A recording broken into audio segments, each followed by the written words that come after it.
obviously really, really frustrated and disappointed. Deep down inside, I think, you always feel that this day will come. You hope it's going to go on a tad longer, given the way that we've been able to play here and perform at home. So, yeah, just real disappointment in the way that the game unfolded. Our lack of ability to really jump on top of a team that not only here, but are having some difficulties. I thought we allowed them far too much space to express themselves, and in the end, it was costly. We'll open the floor for questions. Coach, in the first half, your team was struggling through the midfield. By the second half, it improved slightly. What adjustments did you make, and do you think that your players lived up to those adjustments? Yeah, look, I've got to shoulder some of the blame here. We played with three, what we would class as genuine midfield players. Mindset was to, try and control that midfield area and to get our wing-backs in more aggressive positions. And quite honestly, we just weren't able, in possession, to be effective enough to manage the ball well enough and move it sharply enough. And that ultimately set the scene for what we saw in that first period. I think the inclusion of Aki in the second period helped galvanise a more purposeful approach. But there are definitely some things over the last two games that need to look back at, need to digest probably a little bit deeper, certainly the footage of this one, and be a lot clearer in my mind as to maybe some of the steps we need moving forward to get back to that type of form that has given us a lot of joy. Yeah, Gary, two probably less than ideal results back to back. Against San Jose, though, it felt like you were able to create plenty of chances and just couldn't finish. What similarities, if any, do you see between the two results, and where do you go from here? Yeah, look, I think it's safe to say, and you're going to hear this multiple times, I'm disappointed. The players are very dejected in there, as you can well imagine. Not just losing a home game or losing our home run. It's getting beat. You get beat at home and it's a difficult time. It hasn't happened often. But now it has. It's hitting hard. I don't think we were good enough throughout the game really to have won it. We would probably have got out of jail if either of the penalty shouts had gone our way. As far as moving on from here, there's some pictures in the last two games that I think we'll all be very thoughtful about. There'll be a lot of discussion over the next couple of days as to what we need to do as a group to get back to that sharp level of play and that effective level of play.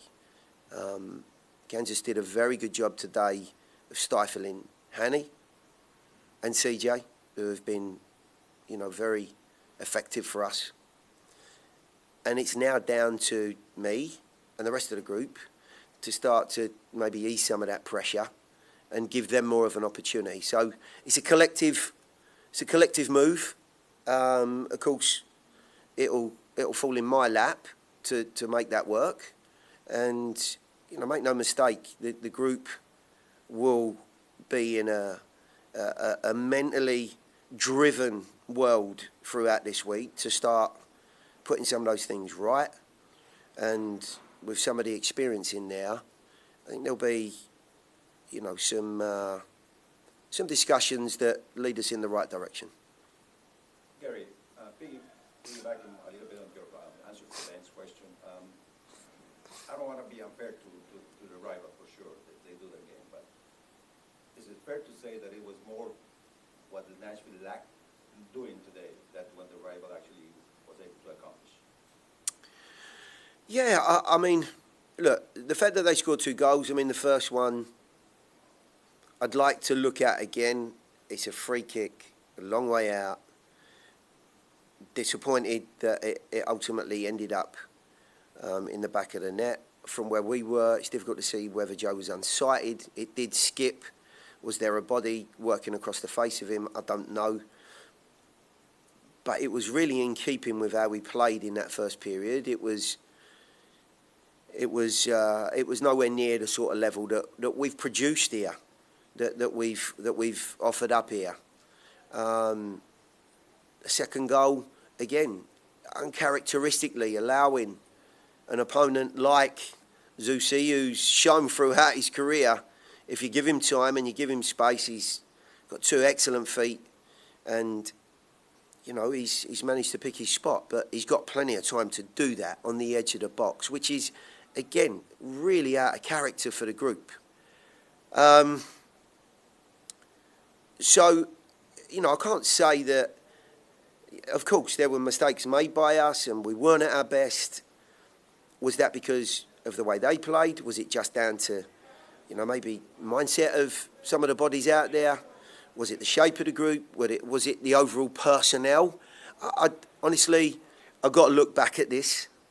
I've got to break down, you know, some of the facets of our game, because this isn't just about defending, possessional play and creation. There's an overarching view that I have, of course, of the dynamics of the group, and it's going to take me a little while to sift through the last 2 games and come up with some answers. Thank you, Coach. We have time for 2 more questions. Team, go ahead.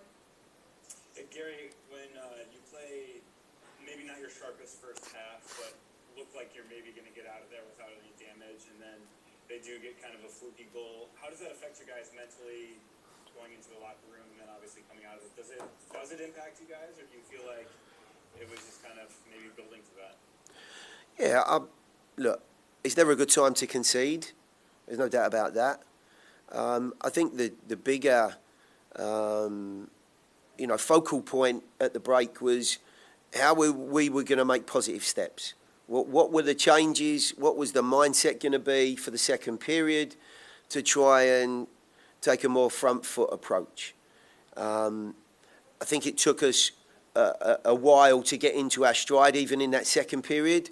And, you know, to Claudio's question, the second goal, you know, was a real deflating moment, if you like, in that second period, because we'd had a good conversation and the guys were in a good place at half time. You know, it's not the first time we've gone behind and got ourselves back in the game. And I still felt 2-0 down. There was opportunity. I knew we had players to come into the game. But in the end, of course, you know, we left ourselves a little bit too much to do.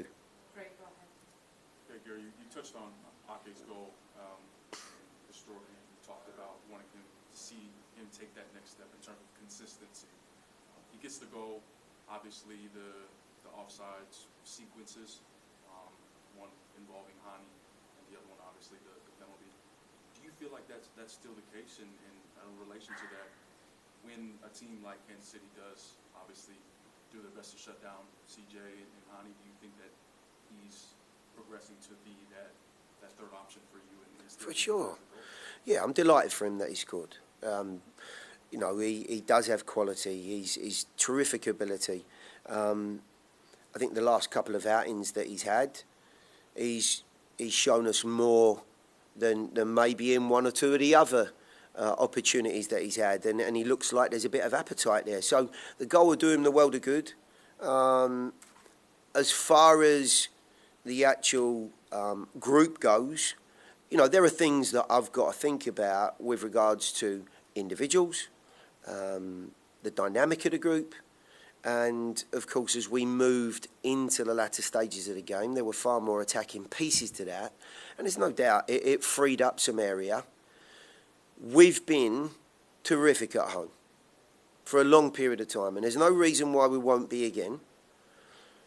The first period, and certainly some play last week, are food for thought.